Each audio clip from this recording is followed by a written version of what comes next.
अज़ीज़ान गिरामी वक़ार, मुझे अंदाज़ा है इस बात का कि जगह की यहाँ पर बड़ी किल्लत है। जो बैठे हैं वो बैठे रहे और जो खड़े हैं उन्हीं के लिए मैं भी खड़ा हूँ। जो लोग बाहर खड़े हैं या दूर दराज खड़े हैं, उनको ये एहसास ना हो कि सब लोग बैठे हुए हैं। हम भी आपके सामने खड़े होकर की गुफ्तगू कर रहे हैं ताकि आपको खड़े होने का एहसास ना रहे। आज लैलतुल क़द्र है और अल्लाह के नबी सल्लल्लाहु तआला अलैहि वसल्लम ने इरशाद फरमाया, रमज़ान में जिसने ईमान के साथ क़याम किया, मन कामा, कामा का मतलब होता है खड़ा होना, जो रमज़ान की रातों को खड़े होकर के गुजारा है, अल्लाह ताला फरमाता है, ये रसूल करीम सल्लल्लाहु अलैहि वसल्लम फरमाते हैं, गुफ़िर लहू मा तक़द्दम मिन ज़म्बिही व मा तअख़्ख़र,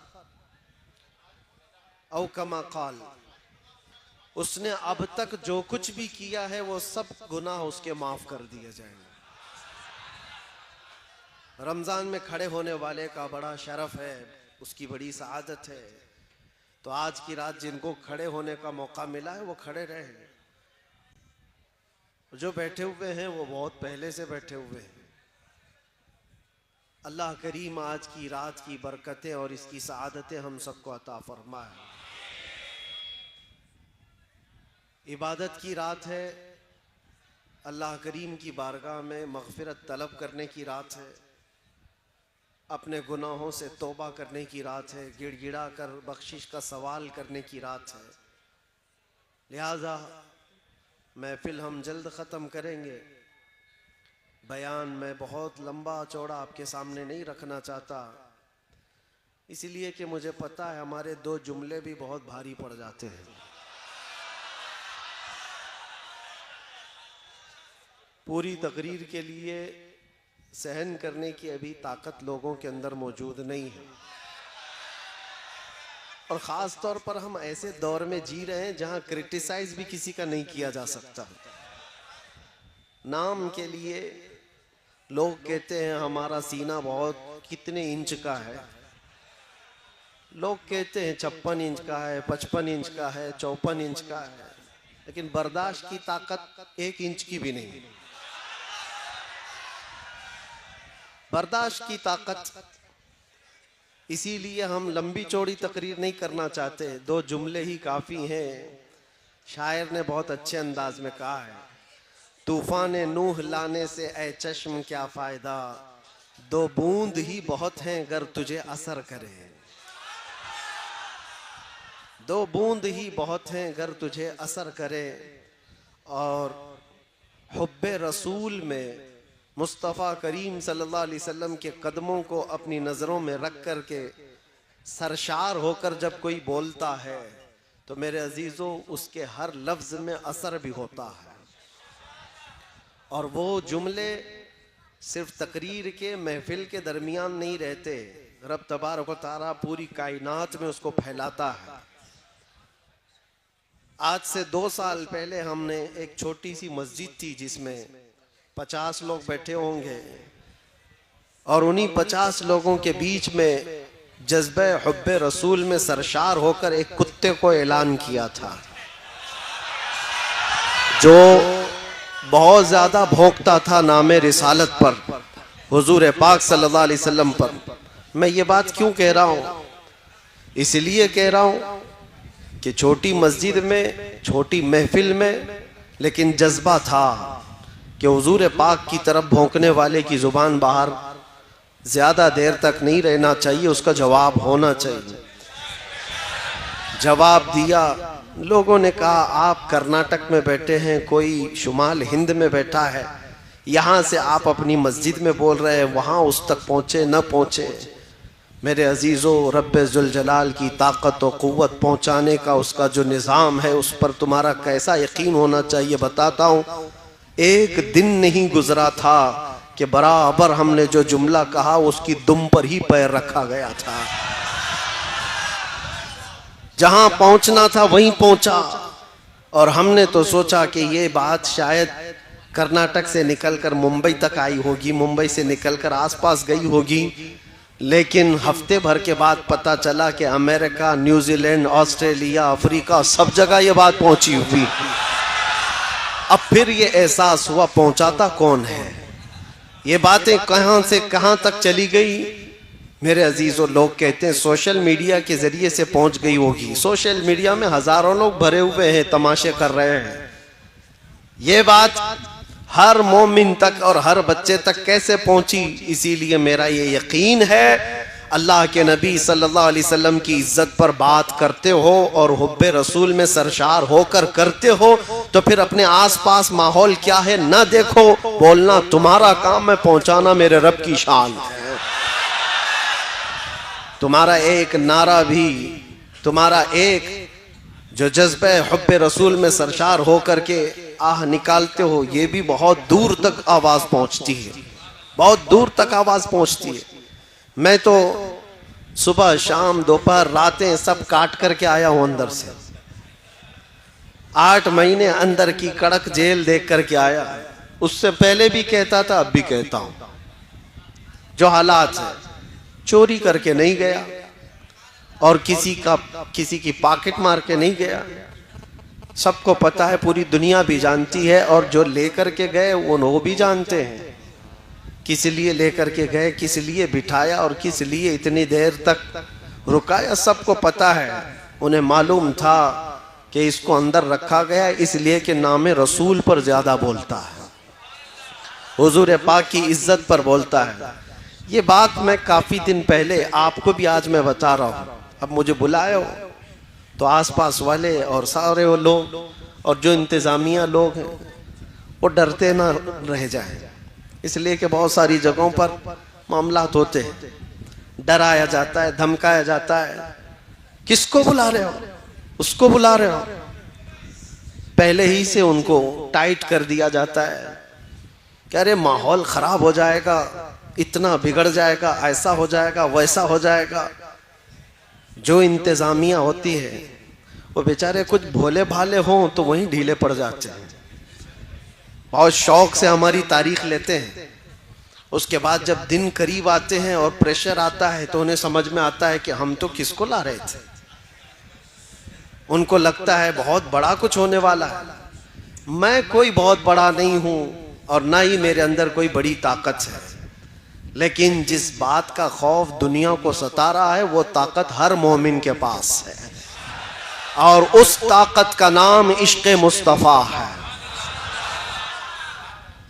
मैं आपको इसलिए ये बात अर्ज कर रहा हूं, शुरू में तमहीद बता देता हूं। हमारे शुमाल हिंद के एक मौलाना साहब थे, यूपी के रहने वाले।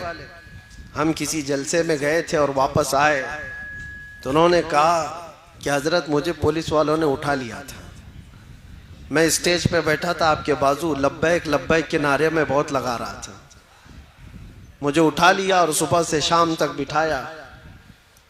मैंने कहा क्या हुआ, डर गया इस बात से, और कोई जुर्म तो नहीं किया और कोई क्राइम तो नहीं किया? कहा नहीं, कभी कोई जुर्म नहीं किया, कभी कोई क्राइम नहीं। मेरे ऊपर तो ट्रैफिक रूल तोड़ने का भी कोई कानून लगा नहीं है अब तक। बस इसी बात पर मुझे उठाकर ले गए और बिठाए। मैंने कहा मौलाना अब इसमें डरने की क्या बात है, फख्र से कहो दुनिया चोरी करके थाने जाती है और तुम रसूल का नाम लेकर के गए हो।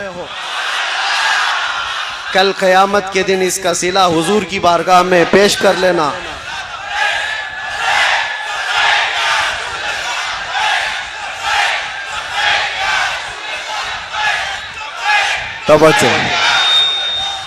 तवज्जो। ये जिस तरह के माहौल में हम जी रहे हैं मेरे अजीजों, एक बात याद रखो, कुरान पाक में अल्लाह ने फरमाया इन्नल्लज़ीना क़ालू रब्बुनल्लाहु सुम्मा इस्तक़ामू, बेशक वो लोग जिन्होंने ये कहा हमारा रब अल्लाह है, फिर सुम्मा इस्तक़ामू उस पर जमे रह गए, डटे रह गए।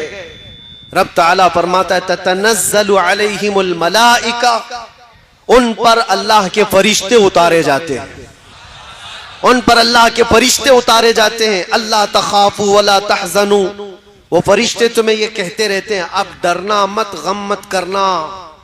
तुमने ये कहा है ना हमारा रब, कहते हो कि नहीं कहते हो? डर कर कहते हो, दब कर कहते हो, छुप कर कहते हो? अल्लाह तुम्हारा रब है, इसमें न डरने की जरूरत, न दबने की जरूरत, न छुपने की जरूरत। जब जब कहना है अल्लाह अकबर बुलंद आवाज से खुले आम सरे आम कहा जाएगा। क्यों? अल्लाह पर ईमान लाने के बाद जो बंदा जम गया, डट गया, मेरे रब का वादा है कि उसकी हिफाजत के लिए अल्लाह फरिश्ते उतारता है, उसकी हिफाजत के लिए फरिश्ते उतारता है। यकीन होना चाहिए तुम्हारा मेरे अजीजों, कुछ नहीं होगा। अल्लाह तखाफू वला तहज़नू, वो फरिश्ते भी ये कहते हैं अब डरो मत, गम मत करो। वाबशिरू बिल जन्नति लती कुंतुम तुअदून, इतनी ही बात पर फरिश्ते ये बशारत भी दे जाते हैं अल्लाह ने जिस जन्नत का तुम्हें वादा किया है सुनो बहुत करीब है, तुम्हें उस जन्नत की बशारत देते हैं। और फिर फरिश्ते साथ में ये भी कहकर जाते हैं नहनु औलियाउकुम फिल हयाति दुनिया व फिल आखिरा, डरना मत है मोमिनो। अल्लाह फरमा रहा है हम दुनिया में भी तुम्हारे मददगार हैं और आखिरत में भी मददगार हैं। अल्लाह फरमा रहे हम मददगार हैं। वलकुम फीहा मा तश्तही अनफुसुकुम वलकुम फीहा मा तदउन, जो जो तुम ख्वाहिश करो कि अल्लाह वो सब तुम्हें अता करेगा, और जिस जिस चीज को तुम मांगते थे मौला वो भी अता फरमाएगा। जिस चीज का तुम्हें वादा किया गया वो सब अता कर दिया जाएगा। नुज़ुलम मिन गफूरिर रहीम। रब ताला फरमाते, ये कुरान की आयत में पढ़ रहा हूं आपके पास 25वें पारे की। अल्लाह फरमाता है फिर ये मेहमानी है तुम्हारी, मेहमान नवाजी की जाएगी गफूरुर रहीम की तरफ से। किस बात पर ये सारी चीजें किस बात पर मिल रही हैं? सिर्फ इस बात पर जिसने कहा मेरा रब अल्लाह है, जिसने कहा मेरा रब और उस पर जम गया, उस पर डट गया। आज चाहे उसकी गर्दन पर कोई खड़ा हो जाए, चाहे उसके सीने पर कोई भाला रख दे और फिर जबरदस्ती पकड़ करके कहे इसका नाम ले, उसका नाम ले, उसका नाम ले, इसका नाम ले। मोमिन अगर डट गया, जम गया और कहा मेरी हर सांस पर अल्लाह अकबर ही होगा, तो उसके लिए कुरान में अल्लाह फरमाता है उसकी मदद के लिए मौला फरिश्ते उतारता है। अब यहां पर एक सवाल होता है, एक सवाल कि मौलाना इतनी चीजें अगर है, अल्लाह कह देने पर फरिश्तों की मदद होती है, तो फिर ये फिलिस्तीन वाले तो अल्लाह अकबर रोज कहते हैं और उनकी मदद क्यों नहीं होती? फरिश्ते कब आएंगे, कब उनकी मदद करेंगे? तुम्हें इस तरह के शक व शुबे में डाल करके डगमगाया जाता है, तुम्हारे पांव में जलजला लाने की कोशिश की जाती है। कुछ नहीं, मौलाना लोगों की बातें। मेरे अजीजों, मैं जो बात कह रहा हूं ये मौलाना लोगों की बात नहीं, अल्लाह का कलाम पढ़ रहा हूं। जमीन टल सकती है, जमाना टल सकता है, मगर मेरे रब का फरमान गलत नहीं हो सकता। एक शुबा भी नहीं। कुरान शुरू ही होता है कहां से पता है? अलिफ लाम मीम ज़ालिकल किताबु ला रैब फी। सूरह फातिहा के बाद सूरह बकरा जो है उसकी शुरू की आयत है। अल्लाह फरमाता है ये वो अजमत वाली किताब है, ला रैब फी, उसमें शक की गुंजाइश भी नहीं, शक भी नहीं कर सकते होगा कि नहीं होगा, होगा कि नहीं होगा, ना होगा तो होगा। और अल्लाह फरमा रहा है तुम्हारी मदद के लिए फरिश्ते उतारे जाएंगे। अब ये जो सवाल है उसको मैं बताता हूं, इन हालात में उन मजलूमों की मदद क्यों नहीं हो रही है, उनके लिए क्यों फरिश्ते नहीं उतरते? मेरे अजीजों, क्या तुम देख रहे हो कि उतर रहे हैं कि नहीं उतर रहे? हम देख रहे हैं कि फरिश्ते आ रहे हैं कि नहीं आ रहे हैं? जो वहां के हालात हैं ये बज़ाहिर हमें नजर आते हैं, लेकिन अल्लाह का वादा सच्चा है, सच्चा है और सच्चा है। जिसके साथ अल्लाह तबारक व तआला भलाई का इरादा फरमाता है उसे शहादत के मकाम पर पहुंचाता है,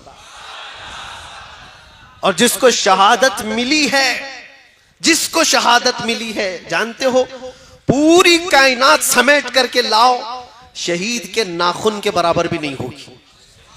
पूरी दुनिया समेट करके लाओ, शहीद के नाखून के बराबर नहीं हो पाएगी। शहीद को अल्लाह तबारक व तआला जो मकाम अता करता है, हदीस पाक में है, उसकी रूह निकलने से पहले उसे जन्नत दिखाई जाती है,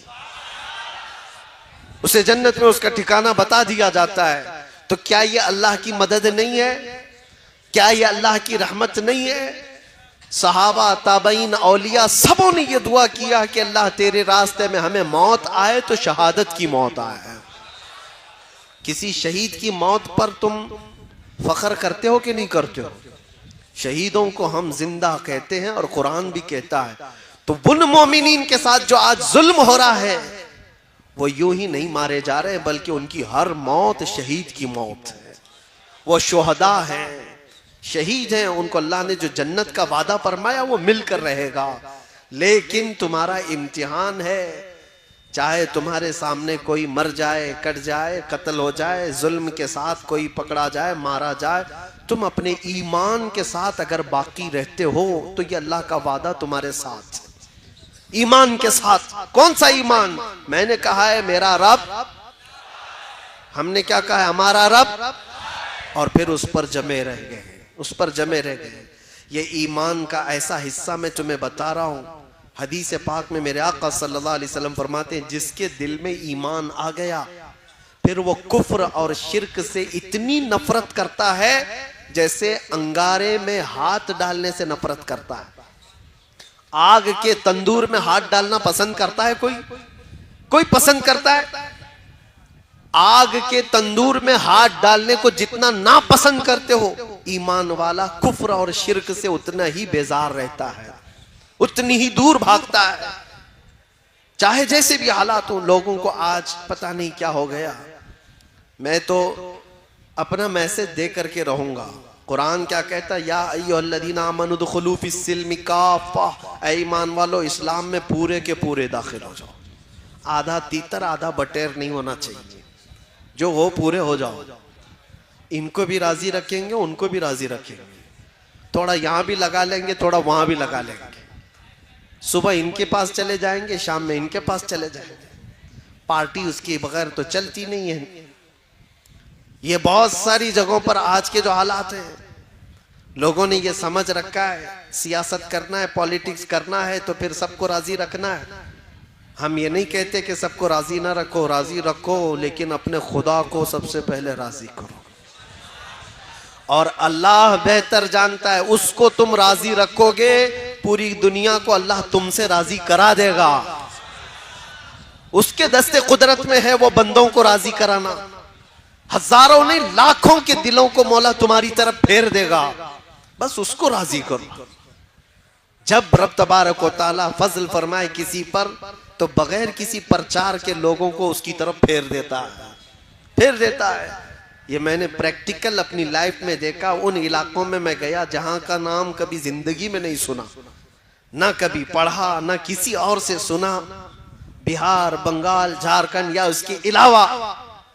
लेकिन देख करके हैरत होती है, वो अनजान लोग जिनसे हमारा कभी कोई ताल्लुक नहीं, घंटों हमारे इस्तकबाल में रास्ता तकते खड़े हैं और देखते ही मोहब्बतों का वो नजराना, मोहब्बतों से वो उनकी आवाजें, ऐसा लगता है सदियों पुरानी हमारी कोई मुलाकात है। आज मैं पहली मर्तबा तुम्हारे इलाके में आया, ये जोशो खरोश, ये जो मोहब्बतों के तोहफे, जिस तरह से लोगों का ये इस्तकबाल, ये किस लिए है, किस लिए है? ये सारी चीजें देख करके मुझे कभी अजनबियत नहीं लगती कि हम कोई नए लोग हैं। ये महसूस कराती है ये मोहब्बत कि बरसों पुरानी कोई मोहब्बत है। ये मोहब्बत मेरी अपनी कमाई हुई नहीं है, ना ही मेरे जुबान का कमाल है, ना ही मेरे कोई जिस्म का कमाल है, ना मेरे इल्म का कमाल है। मौला करीम रब्बे जुल जलाल जब चाहता है कायनात के चप्पे चप्पे को किसी इंसान की तरफ फेर देता है। मैं बात कर रहा हूं ताजदारे मदीना की, और मौला ने सारे लोगों के जहन और दिमाग को हमारी तरफ फेर दिया है।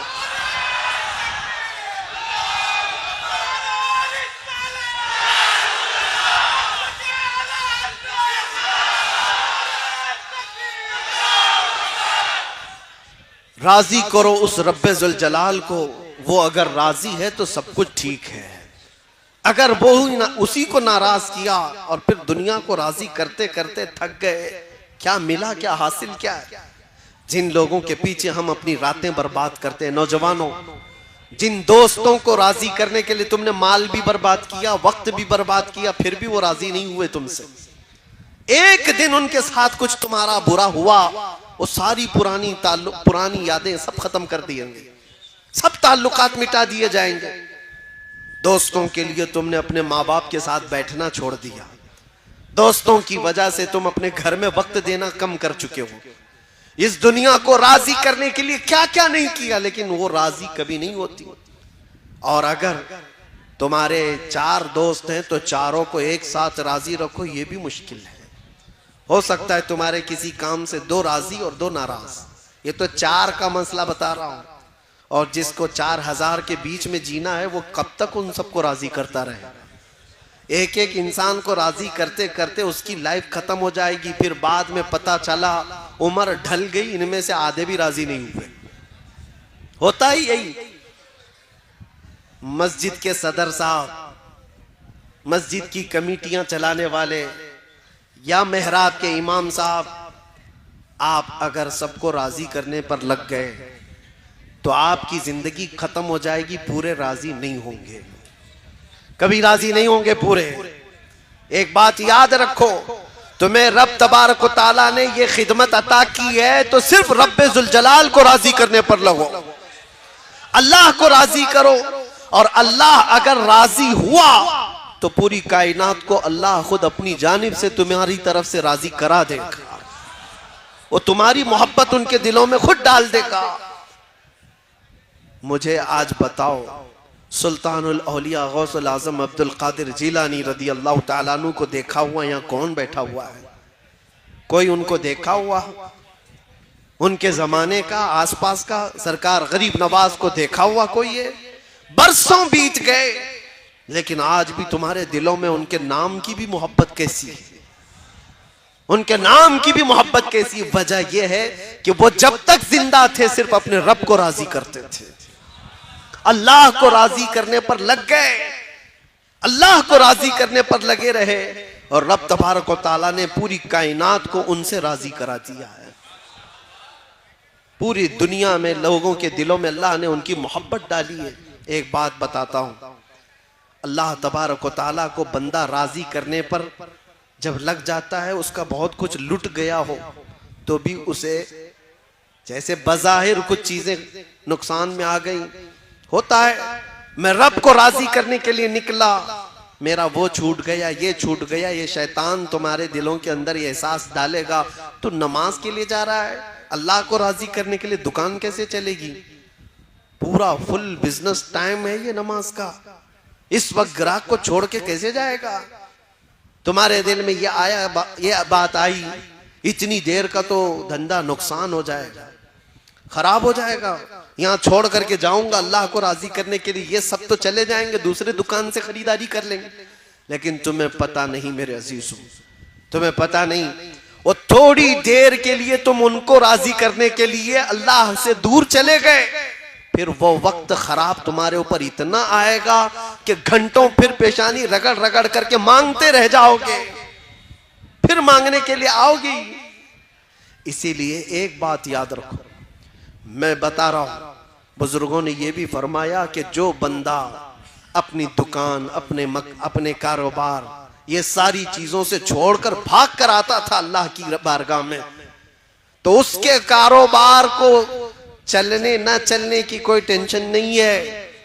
फरमाया गया कि अल्लाह ताला के फरिश्ते ग्राहक बन करके उसकी दुकान पर आते, किसी न किसी तरह से उसका काम चलता रहे। अल्लाह तबारक व तआला का निजाम है ये, मन काना लिल्लाहि काना अल्लाहु लहु, जो अल्लाह का हो जाता है अल्लाह उसका होता है। फिर मैं उसी बात पर आता हूं, अल्लाह हमारा रब क्या है? इस पर जमे हो, डटे हो, सुनो, कुछ कुर्बानियां देनी पड़ सकती हैं, कुछ कुर्बानियां देनी पड़ सकती हैं।